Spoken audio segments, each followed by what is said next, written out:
Hey, what's up, rock stars? It's Rox, and I'm coming to you today with a review for Greenleaf Season 4, Episode 3, you guys. This show is really good.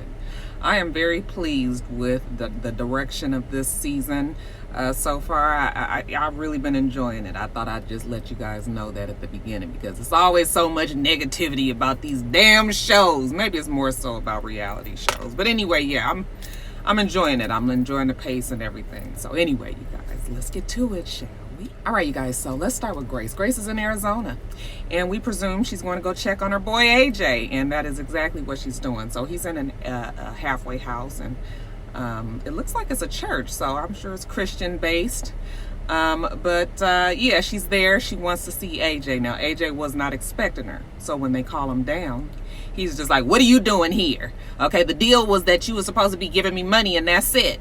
All right, but Grace wants to talk to him, maybe try to even foster up some sort of relationship. Well, that's not what AJ wanted. You can't just drop me off like a science experiment and then pick me back up when you feel like it. Okay, you didn't want me back then, you don't need to want me now. Okay, I just need the money. Well, Grace don't want to do that. If you're not going to give me the money so I can just go get my own damn apartment, then you need to get to stepping. Get to stepping. Now, back at the house, Lady Mae is talking to Bishop, and she's telling him about a dream that she had. She was at a museum, and people were screaming, and when the guards and everybody ran up to see what they were screaming about, it was a picture of Christ, and it was ripped in half, and Bishop was standing next to it with a knife and had blood dripping on the knife, and he dropped it, and then he said, I'm sorry. And she tells Bishop, you know what, that dream was for you. You know what, you need to apologize to this church. And Bishop was like, listen, I ain't, okay. When the Lord give me the dream, then maybe I'll think about it, but I'm not apologizing to this church because that is not what he feels he needs to do. He gonna tell Lady Mae like Reuben told Joseph, keep your dreams to yourself, Bishop Fitz. Now, back at the office at church, Jacob is being updated about his busy day. And when his secretary leaves out, here comes Zora Mama. Oh, and Zora Mama's is in good spirits, okay? God don't have that old normal surly sour puss face. And she comes in and she tells him that they got a buyer for the land. He was just like, it's just been a week and you already got a buyer. She's like, no, I just told her to put some feelers out. He was like, who wants the land? Zora Mama.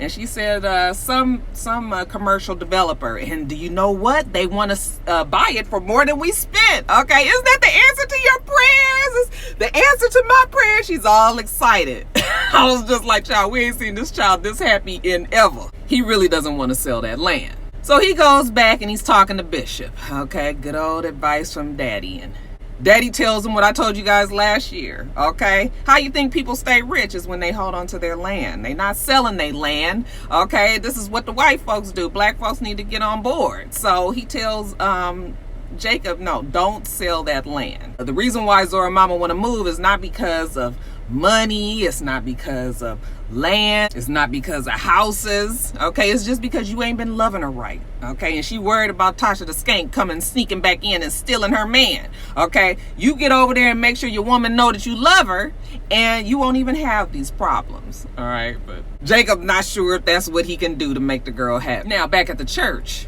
we see Corinne talking to Misty. Misty is one of the church members, and she's real distraught. She needs to talk to Grace. Well, Grace is not there. Okay, she's out of town. That's what Corinne tells her. Well, you know what?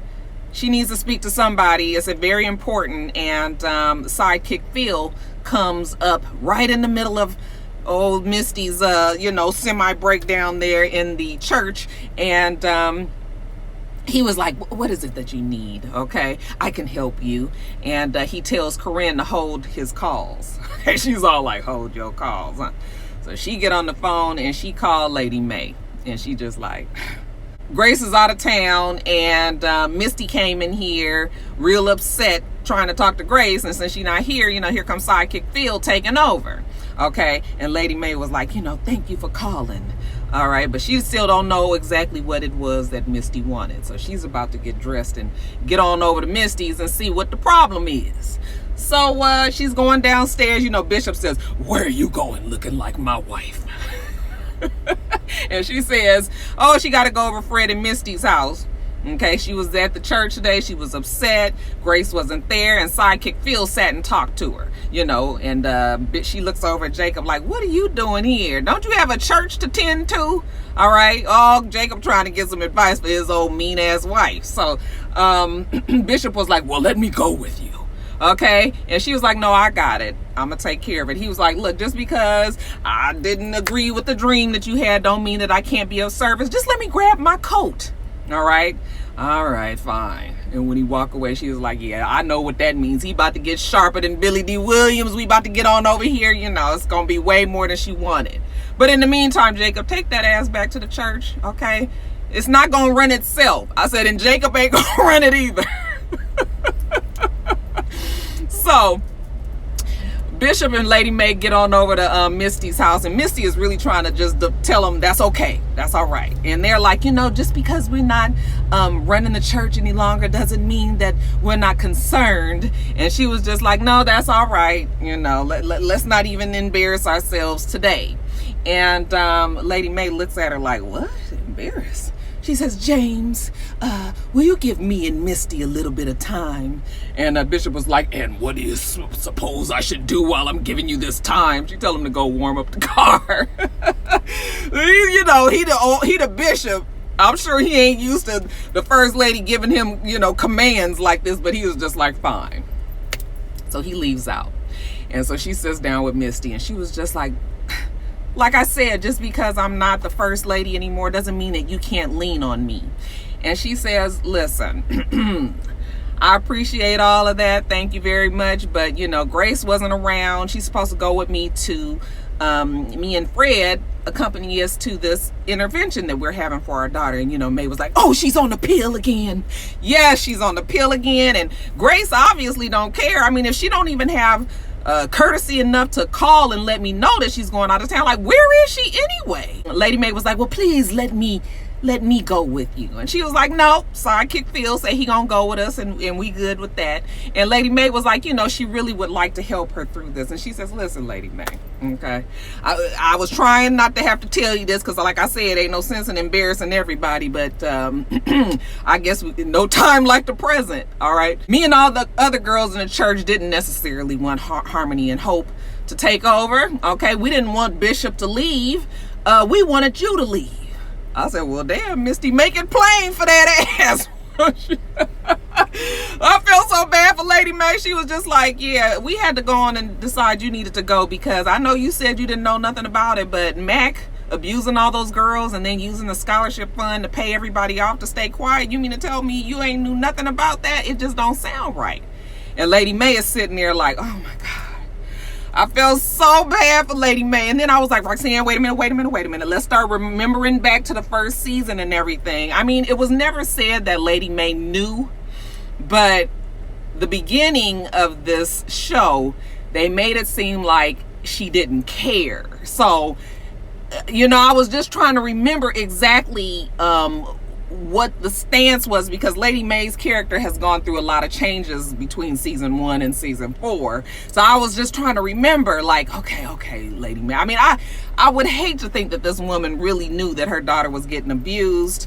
So then I was like, yeah, they kind of made it seem like she just kind of turned a blind eye. So anyway, I'm thinking about all this while it's going on. But of course, just my heart, you guys, I felt so bad for her. So when she told her that, Lady Mae gets up and leaves, and she gets in the car. Bishop was like, were you able to get through without my presence? And she was just like, I don't want to talk about it. But clearly, Lady Mae is upset. Now, back at the church, we got Charity. She's the minister of music now. Remember, she has the gay guy that came back to the church. He's in there. And they're listening to the music that Harmony and Hope wants them to sing every single Sunday. It's some real jolly kind of song. And it's, of course, whitewashed and all that. They looking like, this is not going to work. But you know what? They sing this song every week in all the Harmony and Hope churches. Well, we ain't doing that here. Okay, I guess she gonna have to go and talk to Grace about this. So she goes out and she looking for Grace, and Grace is not there. She bumps into Zora, okay, in the hallway. Zora all done up, all pretty, smelling good and whatnots. And Charity was like, where are you going? You going to the Little Saints Bible study class? And she was like, no, honey, I'm here to catch Dante. Okay, ain't got time for to fuck around with no Little Saints class. And Charity was like, girl, I ain't even mad. Do what you do. She's still trying to find Grace. But remember, Grace is out of town. And speaking of Grace, Grace is back at the halfway house the next day trying it again. And she's sitting there waiting for AJ to get in. And, you know, it's almost curfew for him to come in. And when he walks in, he was like, what are you doing here? I thought I told you to leave. She was like, please just let me explain everything. All right. I'm leaving tonight, so I won't be in your hair no more, or your locks or your twists or whatever the hell is going on with AJ's hair. So he gives her that chance. They sit down and she just tells him how, you know, she was young. She didn't know how he was going to fit into her life. You know, she made this mistake, but she wants to be there for him. He asked her, did you make the right decision then? And she says she doesn't know, but she does want to try to help now. Okay. And he tells her about an apartment that he knows of, you know, and can we go look at it? It's got a pool. Okay, let's go look. So they go to the apartment and it's nice. All right. And she's like, well, what do you think? And he was like, well, it's your money. What do you think? And she was like, yeah, but I don't have to live here. All right. And he's just like, not sure. He's been in jail for 5 years. He said he's never really lived on his own. He's concerned. You know, I guess he's just all the things that you worry about when, you know, you ain't had nothing in a long time, if ever. So he's telling her, I'm not what you think I am. And she was like, well, what do you think I think that you are? And he says, I went to jail because I was hungry. I broke into houses to steal stuff to sell so that I can eat. And he said, in the last house that I broke into, it was, you know, the family was out of town and it was so nice and comfortable and calm and quiet there. You know, it just felt good to have some place to be that was safe, you know, and he fell asleep and I'm presuming the family came home and found him. All right. And so Grace feels bad about this, obviously, and she tells him, we're going to find you a cool, calm, quiet place that's safe. Okay, I promise. And I'm not going to leave until we get this done. All right. I'm thinking to myself like, okay, Grace, don't be making promises to this boy that you cannot keep. But before they had this conversation, I forgot to tell you guys that they found out that they wasn't getting this place because he is a felon. All right. So yeah, Grace said, we're not leaving until we get it done, even if it take a day or 2 or 3. So she take it on back to the hotel, and it's that evening, and Lady Mae called. Now Lady Mae is mad. Grace, what are you doing in Phoenix? Okay, did you not remember that you have a intervention that you supposed to be going with Fred and Misty? And Grace was like, oh, I'm sorry, Mama. You know, I'll be back in a couple of days. And Lady Mae was like, unacceptable. Okay, you running around out there in Phoenix doing whatever you do. Okay, got that dummy Jacob trying to run shit around here. You need to get your ass back. Nobody is minding the store. So you be back here by tomorrow. Well, this is a problem because remember, she just made a promise to AJ that she is going to be there until they find a place. Of course, she doesn't tell Lady Mae that, but Lady Mae was like, you know, sidekick Phil about to take over Hope and Harmony. This is my shit. So get that ass back. Now, back at the church, Charity, once she realizes that Grace is not there and she can't talk to her, she's out of town in Phoenix, you know what? She'll take matters into her own hands. So she gets on her computer and she sends an email to the creator of the song or whoever's over it at Harmony and Hope and was like, we ain't doing this shit. All right. And of course, that gets back to sidekick Phil. So he goes and meets with Charity and he was like, I'm here about this email you sent. You know, she was like, yeah, I'm not singing that mess.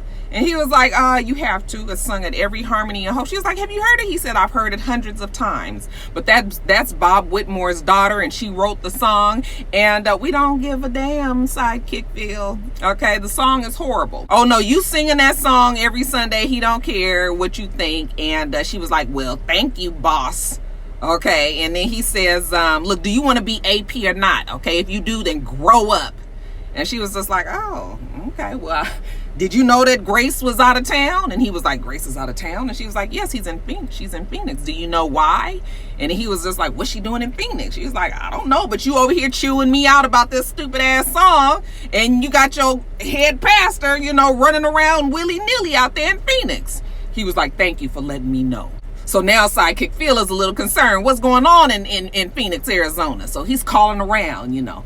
I guess he's trying to get in touch with Bob, but he can't. You know, Bob is a busy man. So he's just asking Bob's assistant, like, has Grace been around? Has she been talking to Bob or anything? And I guess the assistant was like, yeah, no, not that she knows of. And, he's just like, okay, but he trying to figure out, like, is Grace and Bob got something going that he don't know about? See what happens when you ain't right? You don't even trust nobody because you not trustworthy. Now, Zora, she finally get to meet Dante. He was just like, hey girl, who are you? And she was just like, oh, my father is Jacob. And he was just like, oh, okay, so you like family, come give me a hug. All right, so she just like, her plan is working. Okay, so she goes to give him a hug, and then in walks Nikki. Oh, we didn't think about Nikki. Nikki is Dante's girlfriend. Okay, and Nikki got the juice and the sauce, according to Dante. Yeah, evidently, Nikki be putting them up on game, what's on Shade Room and what's not, and got him up on the lavender latte. Okay, all these good things about Nikki. And Nikki looked like she the watchdog. Nikki looked like this my man. Okay, Nikki looked like she is ready to go at any moment. She don't play. She kind of looked like Kariuchi. I know that's not the child's name. Zora didn't factor in old Nikki. They go to the cafeteria. They about to have this latte and whatnot. And then Jacob walk in. This is how stupid Jacob is. Now, you got a hot in the ass daughter. Okay, this child ain't been around. All right, maybe I'm not saying you shouldn't trust her, but we all must know our kids. Okay, and what they are capable of. So he walks in and, he sees them sitting across from Dante, and he is just like, oh, I see you met my daughter, like, oh, she's so sweet. I'm sure she is, but she a whole bunch of other things too. And yeah, Dante is like, yeah, she cool or whatever. So anyway, Jacob want to talk to Dante. I said, boy, you is really stupid. So when they walk away, Nikki was just like, I thought Nikki was about to read her the riot act. I was sure that she had Zora's number. But when they get to talking and Zora tells her that she lives on the estate, and Nikki was like, the estate? You live here? She said, yeah, I got a cabin on the estate. And Nikki was like, well, what we sitting in this damn cafeteria for? Let's get on over there and see it. Okay, she get up and walk up like, are you coming?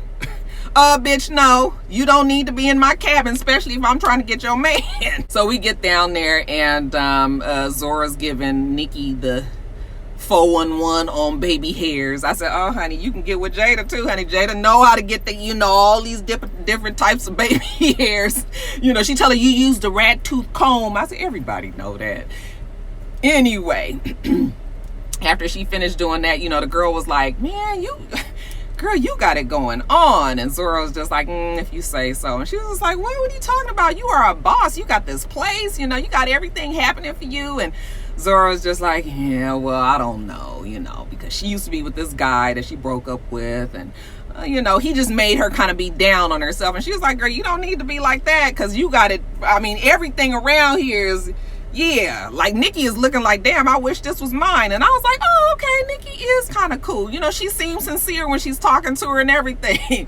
So, look like they might be fast friends. And then Nikki come and, give her a real cute little touch of the tendrils that's right here in the front, and it was a little bit more intimate than I think any of us was expecting. I said, child, I ain't see this one coming. I said, oh, Nikki loved the ladies. Right when she looked like she about to, try to do something with Zora, then in bust Dante. Y'all got the door open? It's not safe. Come on, Nikki, he gotta go or whatever. And Nikki was like, okay, so she leaves. But that's Zora looking around like, what just happened here? I said, girl, you about to get turned out now? Poor Zora. Somebody get that child some guidance. So anyway, back at Bishop and Lady May's house, Bishop comes in there and he says, Lady May, I got to thinking about your dream. Maybe I was wrong. And she was like, no, James, the dream was for me, not for you. It was a warning. And while she is talking to him, she's also looking at old slides of Faith. I was like, damn, I have not seen those things in so long. I mean, my parents got hundreds and hundreds and hundreds of them. So she's looking at pictures of Faith. And she, out the blue, says, James, do you think I knew? And he was just like, what? And she says, do you think I knew what Mac was doing to Faith and all those other girls? And he was just like, is that why they made you so upset? And she just starts crying like, maybe I knew. And he said, you didn't know. And she's like, maybe I knew and didn't know, like I was just saying, because that is kind of the way that they made Lady Mae seem.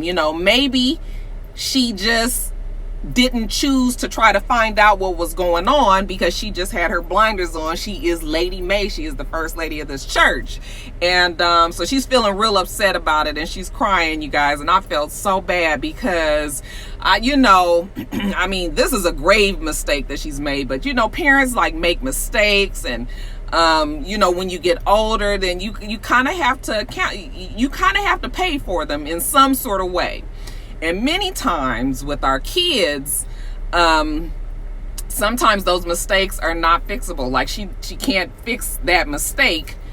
And her daughter is dead. And I just felt real bad for her because, it's just hard for me to explain, but I just was like, yeah, she really fucked this up, for lack of better words. And now her daughter is gone, Mac gone, nobody can pay for it. I mean, I guess he did ultimately pay for it because he's dead, but hindsight is 2020. Your life is not what you wanted, and you trying to get this church back, and the people don't even trust you. She's like, they think I'm a monster.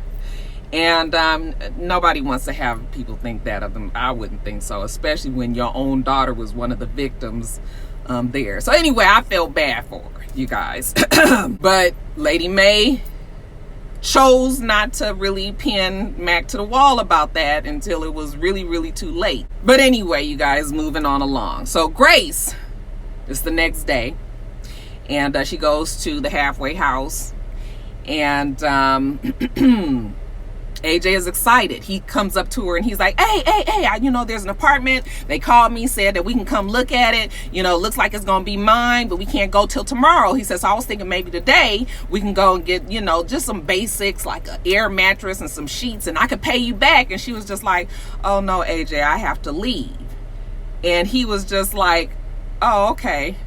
You could tell he was upset. I'm thinking to myself, like, Grace, now you should know that you just promised this boy, you've turned him down, and you've turned him away, and you denied him all these years. Like, what was one more day gonna do? Lady Mae is mad, but it was really nothing that one more day, so I was just like, girl, this is a mistake.